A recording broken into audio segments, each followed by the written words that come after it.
Hello नमस्कार मित्रों। जय जय श्री राधे कृष्णा। कैसे हैं आप लोग? आशा है सभी लोग स्वस्थ होंगे, मस्त होंगे, प्रसन्न होंगे। आप सभी का हमारे यूट्यूब चैनल आचार्य सतीश जी काल कर्म चक्र ज्योतिष केंद्र में बहुत बहुत स्वागत है। मित्रों, जैसा कि आप लोग जानते हैं, हम आपके सपोर्ट के लिए अनेक प्रकार के वीडियो के माध्यम से नए नए विषय लेकर आपके सामने उपस्थित होते हैं। इसी क्रम में आज हम आपके लिए लेकर के आए हैं, अगर आपकी कुंडली में मांगलिक योग है तो आपको बिल्कुल परेशान होने की ज़रूरत नहीं है, क्योंकि जैसे ही मांगलिक योग लोग सुनते हैं परेशान हो जाते हैं कि अब क्या होगा, बड़ी बड़ी समस्याओं का सामना करना पड़ेगा। लेकिन आपकी कुंडली में ही कुछ ऐसे योग उपस्थित होते हैं जिनके कारण आपका मंगल जो दोष बना रहा है, जो मांगलिक योग बन रहा है आपकी कुंडली में, वो कम हो जाता है। जानकारी के अभाव में हम अनेक प्रकार की जो है बातों को लेकर के परेशान होते हैं। तो इसी विषय में आज हम आपको संपूर्ण जानकारी प्रदान करेंगे। तो पहले आइए जानते हैं आपकी कुंडली में मंगल किस भाव में होने पर मांगलिक योग बनाता है। तो आपकी कुंडली में अगर मंगल प्रथम भाव यानी लग्न में स्थित है, चतुर्थ में है, सातवें भाव में है, आठवें भाव में है या 12वें भाव में स्थित है, तो वह मांगलिक योग कारक होता है। तो ऐसी स्थिति में कुछ और ग्रहों की जब उससे दृष्टि संबंध होता है या उनके साथ में मंगल स्थित होता है तो मांगलिक योग कम हो जाता है। अगर आपकी कुंडली में राहु और मंगल एक साथ स्थित हैं या दृष्टि संबंध बना रहे हैं तो ऐसे योग में आपका मांगलिक योग निश्चित रूप से निष्प्रभावी हो जाता है, कम हो जाता है।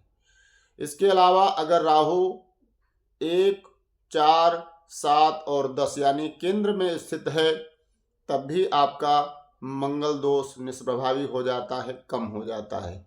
इसके अलावा अगर केंद्र में बृहस्पति है, बृहस्पति की दृष्टि मंगल पर है, तो इससे भी मंगल दोष कम हो जाता है।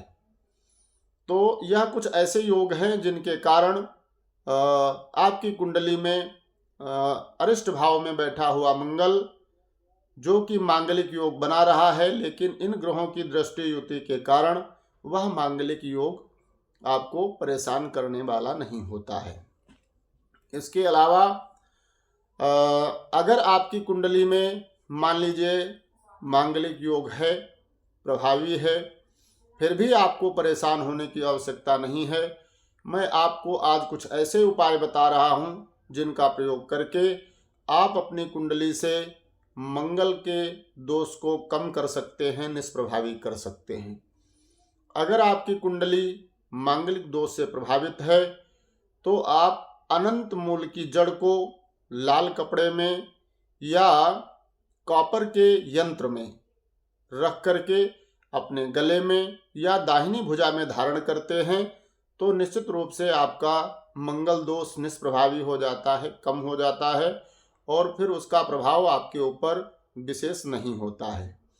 इसके अलावा आप अपने घर के मंदिर में केसरिया रंग के गणपति रख करके उनका नियमित रूप से पूजन करने से भी अपने मंगल दोष को कम कर सकते हैं, निष्प्रभावी कर सकते हैं, जिससे आपको मांगलिक योग बहुत अधिक परेशान नहीं करेगा।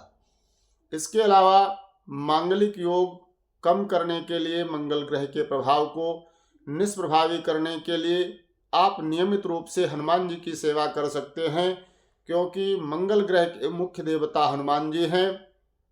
अगर आप नियमित रूप से हनुमान जी की सेवा पूजा करते हैं तो इससे भी आपका मंगल दोष कम हो जाएगा और उसका अधिक प्रभाव आपके ऊपर नहीं होगा। इसके लिए आप प्रत्येक मंगलवार को चमेली के तेल और वंदन से हनुमान जी का नियमित रूप से श्रृंगार करें या कराएं, पंडित जी से भी करा सकते हैं। जिसके लिए आप अपने किसी पड़ोस के मंदिर में मंगलवार के दिन 100 ग्राम चमेली का तेल और 100 ग्राम बंधन पंडित जी को देकर अपने नाम से संकल्प करा के हनुमान जी का श्रृंगार करा दिया करें, यानी चोला चढ़वा दिया करें, उनका सिंदूर से लेप करवा दिया करें। और इसके साथ ही हनुमान चालीसा, संकट मोचन हनुमान अष्टक या सुंदर कांड का पाठ कर सकते हैं। यह उपाय भी आपके मंगल दोष को निश्चित रूप से निष्प्रभावी करेगा और उसका प्रभाव आपके ऊपर अधिक नहीं होगा। तो यह कुछ ऐसे उपाय हैं जिन्हें करके आप अपने जीवन को सुखमय बना सकते हैं। मंगल का विशेष प्रभाव आपके वैवाहिक जीवन में समस्या कारक होता है, जिसके कारण विवाह में विलंब होना या आपके जीवन साथी के साथ में कुछ ना कुछ समस्याएं बनी रहना, आपके जीवन साथी का स्वास्थ्य खराब रहना, इस प्रकार की समस्याएं मंगल देता है। तो अगर आपकी कुंडली में भी मांगलिक योग है और आपको भी इस प्रकार की समस्याएं हो रही हैं, तो यह छोटे छोटे उपाय करके आप अपनी समस्याओं का समाधान प्राप्त कर सकते हैं। तो मित्रों, ये वीडियो आपको कैसा लगा कमेंट में लिख करके ज़रूर बताइएगा। हमारा सपोर्ट करने के लिए आप हमारे चैनल को लाइक कर सकते हैं, शेयर कर सकते हैं।